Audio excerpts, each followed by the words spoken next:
Hello বন্ধুরা, তোমরা সবাই কেমন আছো? আশা করি ভালো আছো। আমিও খুব ভালো আছি। সকাল সকাল রান্নাঘরে চলে এসেছি, ভাবলাম তোমাদের সাথে একটা ছোট্ট ভিডিও শেয়ার করি। তো এখানে আমি আলুর পকোড়া করছি। আজকে আমার ছুটির দিন, তো সেই জন্যই রান্নাঘরে আসতে পেরেছি, না হলে আমার আসা হয় না কোনো রান্নাবান্না করার জন্য ছুটির দিন ছাড়া। তো ভাবলাম আজকে একটু এই টুকিটাকি জিনিস করিয়ে বাড়ির সবাইকে খাওয়াই। তো এখানে আমি আলুর পকোড়া করছি। এই আলুর পকোড়াটা করতে বেশি কিছু ইনগ্রিডিয়েন্টস লাগে না। আলুটাকে কয়েকটা আলু ভালো করে ঝুরি ঝুরি করে কেটে নিয়ে তার মধ্যে বেসন দিয়ে একটু কড়মড়ে করার জন্য কর্নফ্লাওয়ার দিতে হয়, একটু লঙ্কা দিতে হয়, আর তোমরা যদি চাও পেঁয়াজও দিতে পারো। আর এটা নিরামিষভাবেও করা যায়। তো আমি এটা নিরামিষভাবেই করেছি। এটা শুধুমাত্র যে ভাজা খাওয়া যায় সেটা নয়, এটা তরকারিও করে খাওয়া যায়, নিরামিষ তরকারি। আর তারপর সারাদিনের টুকিটাকি কাজকর্ম করে একটু রেস্ট নিয়ে বিকেলবেলা রেডি হয়ে গেছি। সারাদিনে আর ভিডিও করতে পারিনি।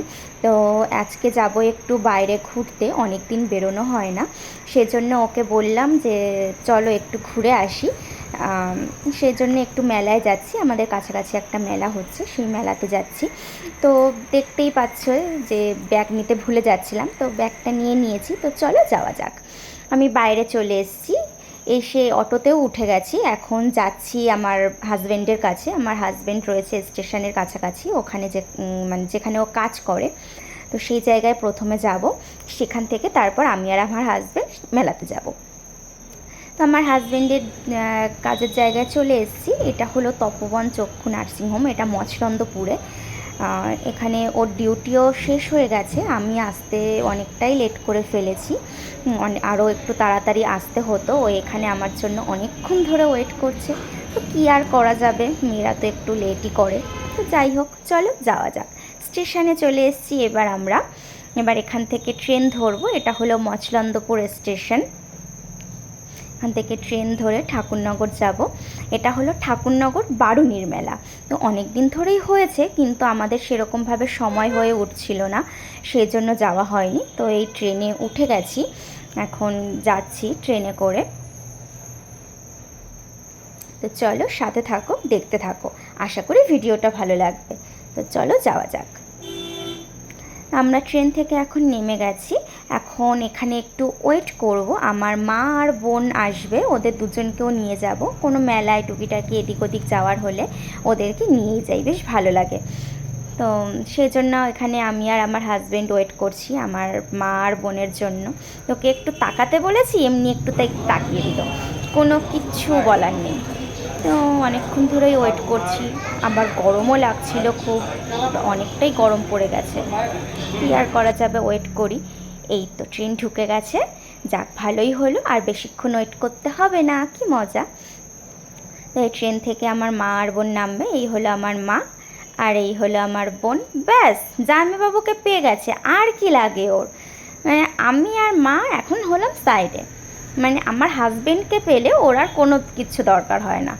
ওর সাথে যে এত গল্প, এত গল্প, ধারণার বাইরে। তো এই রাস্তা দিয়ে যেতে যেতেই দুধারে এরকম ছোট্টখাট্টো দোকান নিয়ে সবাই বসে রয়েছে। পুতুলগুলো কি কিউট লাগছে দেখতে, তাই না বন্ধুরা? তো যাই হোক, চলো যেতে থাকো। দেখো দুজনে যাচ্ছে, আমরা দুজন পেছনে, আমি আর মা। আমরা হলাম ওদেরকে গার্ড দিয়ে নিয়ে যাচ্ছি, এমন মনে হয় ওদের। ভালোই, জামাইবাবু আর শালি। তাও শালি আর জামাইবাবুর তো সম্পর্ক নয় ওদের, বোন আর দাদার সম্পর্ক। ওই দেখো দূরে নাগরদোলা, কি সুন্দর লাগছে দেখতে। তো মেলার কাছাকাছি চলেই এসেছি। এখানে দেখো কত পিঠে তৈরি হচ্ছে। একমাত্র যে পৌষ মাসেই পিঠে পাওয়া যায় সেটা কিন্তু নয়, অনেক মেলাতেও এরকম গরমকালেও পিঠে পাওয়া যায়। যে কেউ চাইলে কিনে খেয়েও দিতে পারে। যাক ভালোই হলো, অনেকের খাওয়ার ইচ্ছে থাকে শীতকাল ছাড়াও, তো তখন আর কি করবে, কিনে এরকমভাবে খেয়ে নিতে পারবে। দেখো বন্ধুরা, আমরা এসছি নাকি শেষমেশ ভাঙা মেলায়। হায় ভগবান, কি আর করব, দুজনেই ডিউটি করলে যা হয় আর কি। এক সপ্তাহের জন্য শুরু হয়েছে মেলা, লাস্টে কিনা আমরা ভাঙা মেলায় আসলাম। ঠিক আছে, ওই কথায় আছে না, নাই মামার থেকে কানা মামা অনেক ভালো, সেরকমই অনেকটা। তো যাই হোক, চলো একটু ঘুরে দেখি। অনেক দোকানপাটি তো দেখছি উঠে গেছে, আর কি করা যাবে।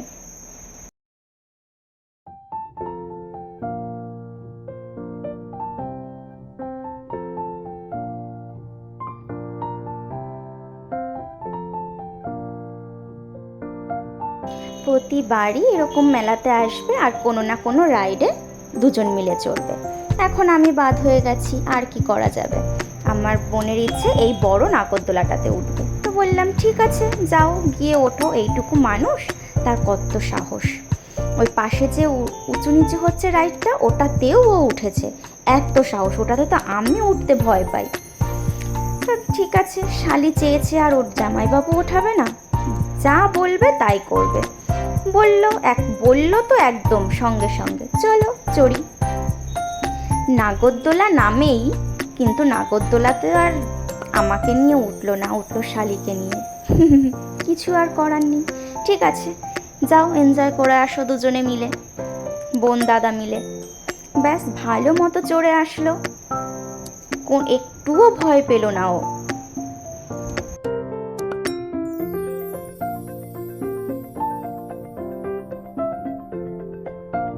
ব্যাস রাইড চড়া কমপ্লিট। এবার ভাবলাম যে কটা দোকান খোলা আছে, একটু মেলার ভেতর থেকে ঘুরেই আসা যাক। তো এই সামনে আসলো কানের দুলের এই দোকানগুলো, এগুলো দেখলে তো মানে জাস্ট ওয়াও ফিলিং। তো এইভাবেই টুকিটাকি ঘুরে বাড়ি চলে আসলাম।